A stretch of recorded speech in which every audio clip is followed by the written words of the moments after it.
Бір ел бір кітап республикалық акциясы 2007 жылдан бастап Қазақстанда жүзеге асырылып келеді. Аталған акцияның басты мақсаты қоғамда кітап оқу мәдениетін қалыптастыру, ұлттық әдеби мұраларды кеңінен насихаттау, оқырман мен кітап арасындағы рухани байланысты нығайту. Жыл сайын бұл акция аясында қазақ әдебиетіндегі бір көрнекті шығарма таңдалып, ел көлемінде көпшілікке оқуға ұсынылады. 2026 жылы бір ел бір кітап республикалық акциясында Қабдеш Жұмаділовтің «Тағдыр» романы таңдалды. Осыған орай аталған шығармаға арналған 3 бөлімнен тұратын көрмені назарларыңызға ұсынамыз. Бірінші бөлімде бір ел бір кітап республикалық акциясының басталуы, мақсат-міндеттері, сонымен қатар Қабдеш Жұмаділовтің өмірбаяны, «Тағдыр» романының басты идеясы мен мазмұны. Қабдеш Жұмаділовтің «Тағдыр» романы қазақ халқының 20 ғасырдағы қасіретті тарихын арқау еткен тағдырлы шығарма. Романда Қытай жерінде өмір сүрген қазақтардың ауыр тағдыры, отаршылдық қысым, атақоныстан айырылу қасіреті мен еркіндікке деген ұмтылыс кеңінен суреттеледі. Бірінші бөлімде Шығыс Түркістандағы қазақтардың тұрмыс тіршілігі баяндалады. Алтай, Тарбағатай, Іле өңірлерін мекендеген халық өз жерінде өмір сүрсе де еркін болмады. Қытай билігінің қатал саясаты, ауыр алым-салық пен зорлық-зомбылық халықтың тұрмысын күйзелтті. Ел ішінде бірлік әлсіреп, кейбір болыс билер мансап пен байлық үшін халық мүддесін аяққа таптайды. Ал елін қорғауға тырысқан азаматтар әділет жолында күреседі. Қарапайым халық күн сайын тағдырдың ауыр сынағына тап болады. Екінші бөлімде жағдай одан әрі күрделене түседі.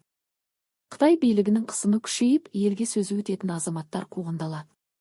Жазықсыз адамдар түрмеге қамалып, кейбірі ату жазасына кесіледі. Халық қорқыныш пен белгісіздік ішінде қалады. Болашаққа деген сенімі азаяды.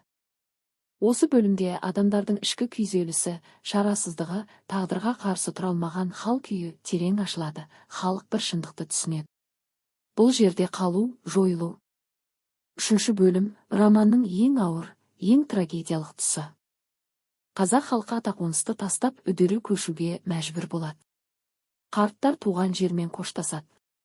Аналар жол үстінде баласынан айырылып жылайды. Аштық пен суық, ауру мен жол азабы талай жанның өмірін жалмайды. Алайда осы көшпен бірге қазақтың рухы да бірге көшеді. Жерден айырылса да халық елдігін, тілін, салт-дәстүрін сақтап қалуға тырысады. Бар үміт келер ұрпақтың амандығы. Осылайша «Тағдыр» романы жеке адамдардың емес, тұтас бір халықтың тағдыры туралы шығарма. Бұл роман бізге бір ақиқатты ұқтырады. Жерді тартып алуға болады, бірақ рухты тартып алу мүмкін емес. Сонымен қатар соңғы көш повесінің мазмұны ұсынылады. Қабдеш Жұмаділовтің соңғы көш романы шартты түрде 3 негізгі бөлімге бөлінеді. Бірінші бөлімде Қытай жеріндегі қазақтардың тарихи жағдайы, ел басына түскен қысым мен көшуге мәжбүр болу суреттеледі. Екінші бөлімде көшіп-қону жолы, халықтың төзімі, ерлігі және азаттыққа ұмтылысы көрсетіледі. Үшінші бөлімде туған жерге сағыныш, ұлттық бірлік пен рухани беріктік идеясы түйінделеді. Кітап көрменің екінші бөлімінде жазушының өмірінің елеулі кезеңдері, сонымен қатар отбасымен түскен жылы суреттері,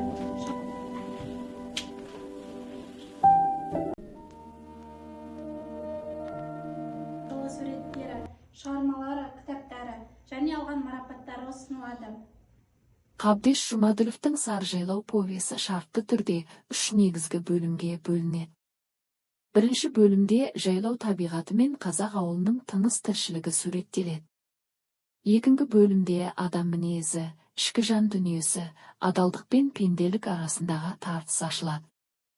Үшінші бөлімде жерге деген сүйіспеншілік, рухани тазалық пен ұлттық болмыс идеясы түйінделеді.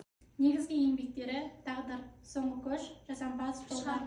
Үшінші бөлімде жазушының шығармаларының орыс тіліндегі аудармалары, сондай-ақ Қабдеш Жұмаділовтің замандастарының пікірлері ұсынылады. Қабдеш Жұмаділов біздің буындағы өмірбаяны аса бай жазушы. Өмірден көргені мен бастан кешкені оның сарқылмас шығармашылық азығына айналды. Замандастары Қабдеш Жұмаділовты шыншыл әрі терең ойлы жазушы ретінде бағалаған.